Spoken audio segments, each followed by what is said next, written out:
ఇందాక వాళ్ళని కాపాడదామన్నారు. అమ్మాయి మిమ్మల్ని తోసేస్తే ఎందుకు ఊరుకున్నారు?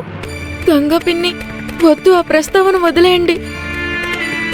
చూడండి, నేను ఇంట్లో వాళ్ళకి ఈ విషయం చెప్పను. దయచేసి మీరు కూడా చెప్పకండి. నా కోసం నది దగ్గర మీరు చూసిన సంఘటనని మర్చిపోండి. తెలిస్తే ఇంట్లో పెద్ద పెద్ద గొడవలవుతాయి.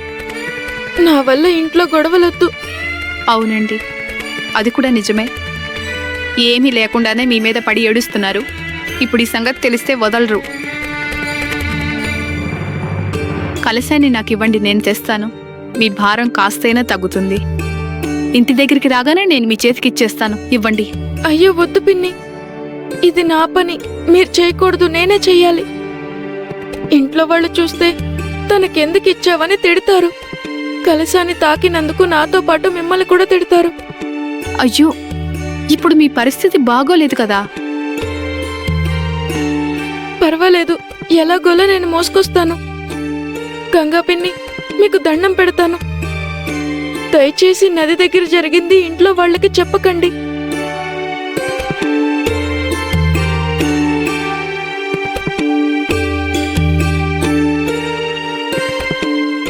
బంగారం లాంటి పిల్ల. ఈ అమ్మాయి విలువని ఆ ఇంట్లో వాళ్ళు తెలుసుకోలేకపోతున్నారు. వాళ్ళ దురదృష్టం. మాణిక్యం, ఎందుకమ్మా నువ్వు దాన్ని వెళ్ళనిచ్చావు? అది నా దిగుని లాక్కుంది. అది నాకు దిగంబరరావుకి మధ్య అడ్డుగోడలా నిలబడింది. దాన్ని నదిలో తోసేద్దాం అనుకున్నాను. ప్రవాహానికి ఏటైనా కొట్టుకుపోయేది. ఎలా మాట్లాడుతోందో చూసారా? మాణిక్యం, ఆవేశపడకు, శాంతించు. మీ అమ్మ చెప్పిన మాట విను. దిగంబర్రావు సకుల గురించి ఆలోచించడం మానే. ఆ దిగువ కంటే మంచి వరుణ్ణి వెతికి తెచ్చి నీకు పెళ్లి చేస్తాను. వద్దు, నాకు దిగునే కావాలి. దిగంబరరావుని నాకు దూరం చేసిన ఆ సకుని నేను అస్సలు వదిలిపెట్టాను. అది చనిపోవాల్సిందే. అది చేస్తే దిగు నన్ను చేసుకుంటాడు.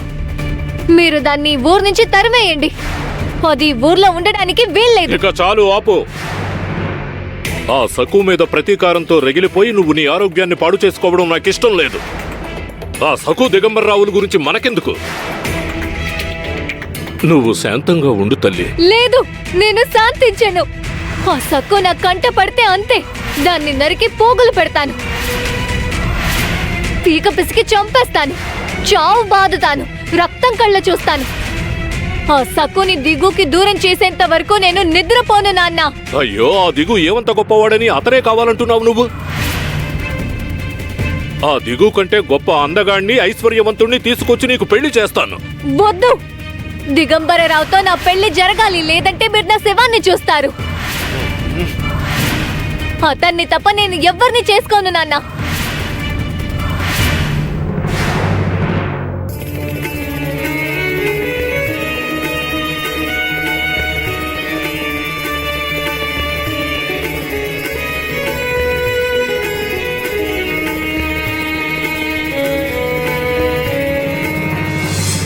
వెళ్ళెక్కడి నుంచి.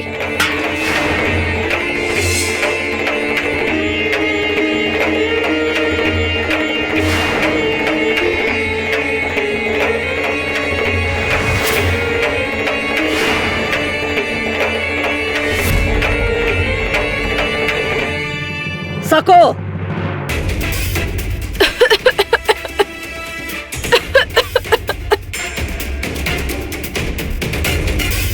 ఆరోగ్యం బాగోలేనట్టు చాలా చక్కగా నటిస్తున్నావు. పూజ మీద నీకు ధ్యాస లేదు. కూర్చొని ఏదో ఆలోచిస్తున్నావు. నది నుంచి ఇంటికి ఆలస్యంగా వచ్చావు. వచ్చి కూడా తాపీగా కూర్చున్నావు. నీకేం మాయ రోగమే? పూజ చేయకుండా ఏం చేస్తున్నావు? దిక్కులు చూడకుండా గబగబా పూజ చేయవే.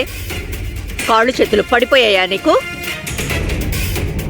అది అత్తయ్య గారు, నేను నదికి వెళ్ళినప్పుడు అక్కడ నా కాలు. ఇంట్లో అంట్లుతోవే కొబ్బరి నారుతో నీ నాలుక మీద పరపరపరా రుద్దితే నాలుక పల్చబడుతుంది. సరిగ్గా మాట్లాడతావు.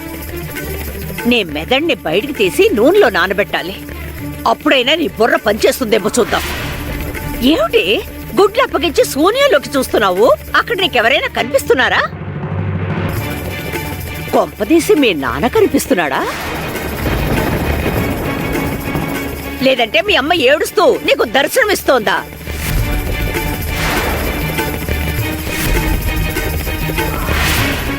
అయ్యో వద్దత్తయ్య, మీరు మా అమ్మని నాన్నని ఏమనకండి. ఎందుకు ఎందుకు వాళ్ళని అనకూడదు? వాళ్ళేం ఘనకార్యాలు చేశారని? హ, నీలాంటి పనికి వాళ్ళ దాన్ని కన్నారు. చూడు, పనెగ్గొట్టి కాలక్షేపం చేసింది చాలు. నీళ్లు తోడాలి, వంట చేయాలి, ఇంకా చాలా పనులున్నాయి. అవన్నీ ఎవరు చేస్తారు? నీ బాబొచ్చి చేస్తాడా, మీ అమ్మ చేస్తుందా? లేవే, పైకి లే. అరే, ముట్టుకుంటే విలవిల్లాడిపోతావేంటి? పని చెప్తే చాలు, ఒకేసారి నీకు అన్ని నొప్పులు గుర్తుకొస్తాయి. త్వరగా త్వరగా కానివ్వు, చాలా అతిగా చేస్తున్నావే. పద, రా. నోరు మూసుకొని రా, గింజుకుంటే కొడతాను. ఇదిగో వత్సలా, మహారాణి వచ్చింది. చేతి కింద మనిషి కావాలని అడుగుతున్నావు కదా, దీన్ని వాడుకో, బాగా వాడుకో. ఆలస్యం చేయకుండా వంట పూర్తి చేయండి, అర్థమైందా?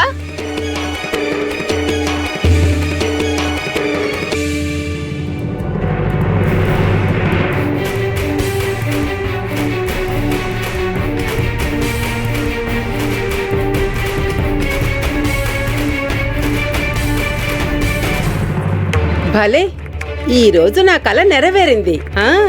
స్వయంగా మా అక్కే నిన్ను వాడుకోమని చెప్పింది. ఆలస్యం ఎందుకు, చకచకా పని మొదలెట్టు. రుచిగా నవధాన్యాల రొట్టెలు తయారు చేసకు. ముఖ్యమైన విషయం, వెన్న లేకపోతే ఈ రొట్టెల్ని ఎవ్వరూ తినరు. మజ్జిగ చిలికి కమ్మటి వెన్నపూస తీయి. తాత్సారం చేయకు, త్వరగా పని కానివ్వు. వంట చెడగొడితే వాత పెడతాను.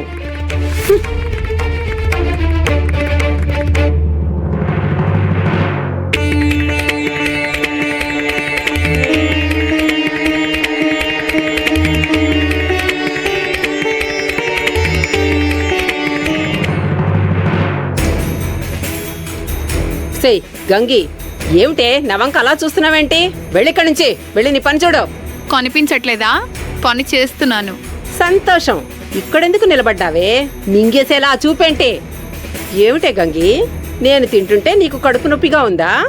లేదండి, నాకెందుకు కడుపు నొప్పి? పప్పులు తింటున్నారు కదా, లోపలికి వెళ్ళి బెల్లం ముక్క తీసుకురానా? అది అడగడానికి ఆగాను. వేరుశనగ పప్పులు తిన్నాక బెల్లం ముక్క తింటే మంచిది. తీసుకురమ్మంటారా? ఏమక్కర్లేదు, ఇల్లింకా చిమ్మలేదు. వెళ్ళి చిమ్మో, శుభ్రంగా చిమ్మో.